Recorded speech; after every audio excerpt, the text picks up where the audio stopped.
Adjusting motor height. If your gun sounds screechy or more high-pitched than usual, but is shooting properly, then maybe it's time to adjust your motor height.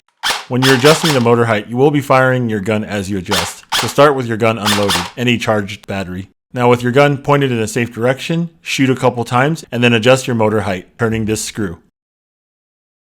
You'll shoot a few shots, listen, and make small adjustments. What you're looking for is when your gun is shooting, it should sound smoother. It should not sound screechy.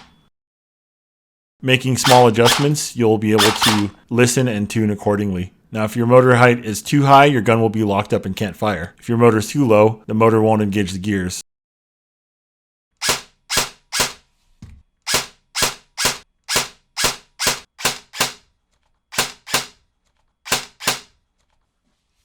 If you do this to the point where your gun locks up, loosen your adjustment and then try again. Checking motor wires. No matter if your gun is new or old, occasionally you might try to shoot it and have a situation where you get no electrical response. That means you do not hear the motor attempting to turn when you pull the trigger. Your gun might not be broken, but a motor connector may have popped off while you were using it. On an M4, you can check this by removing the base on the motor grip. Use the right size tool so you don't damage the screws.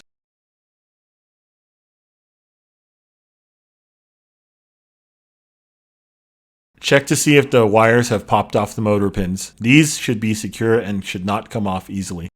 Also look for any broken wires or broken connectors. The wires will usually be laid out in one of two ways. Either both wires coming out of the back of the grip, or one coming out the back and one coming out the front. Next to the terminal, there will be an indication of which one is positive and negative. Usually it's painted or marked on the motor itself. If you have to take the motor out, be sure to remember to put it exactly the way you found it.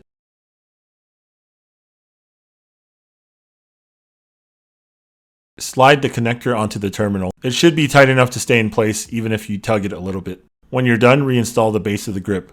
Don't crush or pinch any of the motor wires. Now with your unloaded gun, plug in a battery and test fire into a safe direction.